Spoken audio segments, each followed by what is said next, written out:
कांग्रेस नेता विजय वडेट्टीवार ने कहा कि राज्य में टूट फूट की राजनीति बढ़ रही है और नैतिकता खत्म हो रही है।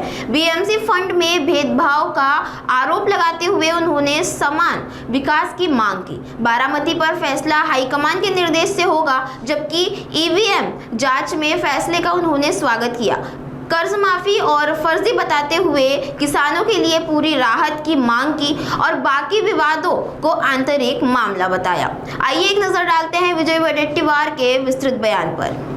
माहित नाही मला, मी ऐकतोय काय बैठक झाल्याची, पण या संदर्भात माझ्याकडे अशी कुठलीही माहिती नाही आणि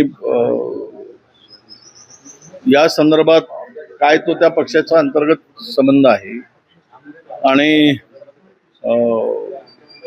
कोण कोणाला फोडतो कोण कोणाला नाही, तरी महाराष्ट्रामध्ये देशामध्ये फोडाफोडीच्या राजकारणाला प्रचंड ऊत आलंच आहे।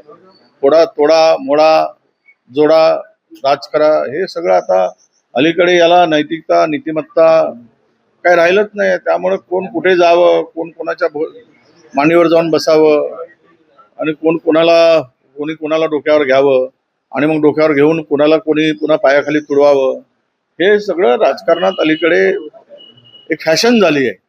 त्यामुळे बघू पुढे काय होतं ते। आज तरी आमच्याकडे आपण एवढंच म्हणू शकतो की आत्ताच्या देशामध्ये जे काही सरकार काम करते, देश आणि राज्य उद्ध्वस्त होण्याचं काम चालू झालेलं आहे, कर्जबाजारी झालंय, सगळ्या दृष्टीने जनता परेशान आहे।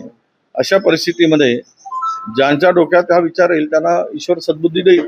महसूल मंत्री बावनकुळे म्हटले की उद्धव ठाकरे आपल्या खासदारांना भेटत नाही म्हणून ते फडणवीस आणि शिंदेच्या संपर्कात आहे, मतदारसंघातल्या कामांसाठी। मला असू शकतात, मतदारसंघाच्या कामासाठी जाऊ शकतात, सत्ता त्यांच्याकडे आहे, त्यामुळे आम्ही पण जात असतो, आम्ही पण मुख्यमंत्र्यांना उपमुख्यमंत्र्यांना भेटत असतो।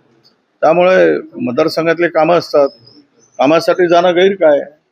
उद्धवजींना भेटलं पाहिजे किंवा ते भेटत नाहीत, हा वेळ देत नाही, हा तो पक्षाचा त्यांचा प्रश्न आहे, भेट देत नाही वगैरे हे सगळे आरोप आहेत, ते नेहमीच उपलब्ध असतात। आता ज्या वेळेस वेळ मागितली त्या वेळेस असतातच ते। तुमच्या पण खूप ज्या संख्या जी आहे ते खासदारांची जर मतदारसंघाच्या कामासाठी भेटले असेल, खूप मोठ्या संख्येने खासदार भेटलेले, सगळे एकासोबत भेटले, तो काहीतरी वेगळं राजकीय कारण दिसून येतं। असे गेले असतील, कोणाचं जेवण छान वाटतो चांगलं, शिंदे साहेबांचं जेवण चांगलं असेल त्यामुळे एकत्र जेवायला गेले असतील, त्यात काय।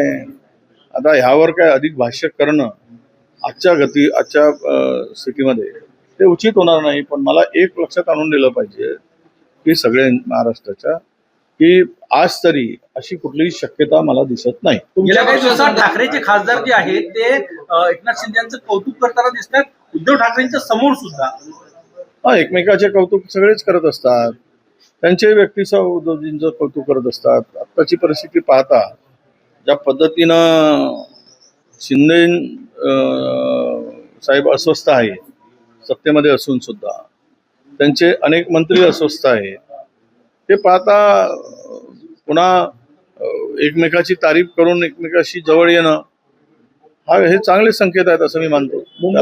त्याला वेगळ्या अँगलनी बघण्याची गरज नाही। मुंबई महानगरपालिकेमध्ये विकास निधी नगरसेवकांना जो मिळतोय त्याच्यामध्ये ठाकरे गटाच्या नगरसेवकांना 2 लाख रुपये आणि इतर शिंदे सेनेचे जे आहे त्यांना 20 कोटी आणि त्यांना 25 लाख 50 लाख असंच मिळत आहे। काय सत्ता आहे, समतोल विकास यालाच म्हणतात ना, समान विकास। म्हणजे एखादा नगरसेवकाला पैसे देऊन स्वतःच्या असे कधी महाराष्ट्रात झालेलं नाही।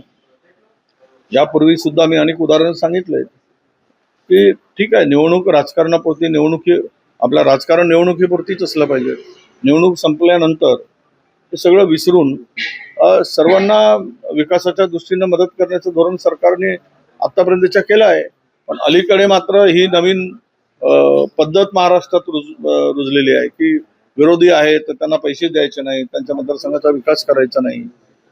हे काही योग्य आहे हे जनता ठरवेल, पण मला वाटतं यामध्ये ही अशी काही दुजाभावाची जी काही भूमिका सरकारची आहे, ह्याच संदर्भात यांना काही फार काही गुण मिळतील असं म्हणून घ्यायची काही गरज नाही।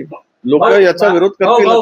काल तुम्ही ज्या पद्धतीने बारामती मतदारसंघासंदर्भात निर्णय तुम्ही आधीच जाहीर करून टाकला, रमेश चेन्नीतला यांचं तुमचं बोलणं झालं, नंतर पक्षानं अधिकृत भूमिका घेतली, तुमच्या पक्षामध्ये काही व्यवस्थित आलं नाही नाही, असं तसं काही नाही, म्हणतात? चर्चा झाली. यात काय मी सांगितलं हायकमांडचा आदेश आला की मग डिक्लेअर होईल. त्यामुळे आमच्या याच्यात नाही, आम्ही संपर्कात राहतो आणि आमच्यामध्ये काही विषय नाही. मला 3-4 वेळा प्रदेशाध्यक्षांनी फोन करून आपण या संदर्भात काय भूमिका घेतली पाहिजे ती विचारणा केली. मी पण त्यांना फोन केला 2-3दा की आपण या परिस्थितीमध्ये निर्णय योग्य घेतला पाहिजे आणि आमच्या सगळ्यांची चर्चा होऊनच तो निर्णय झालेला आहे.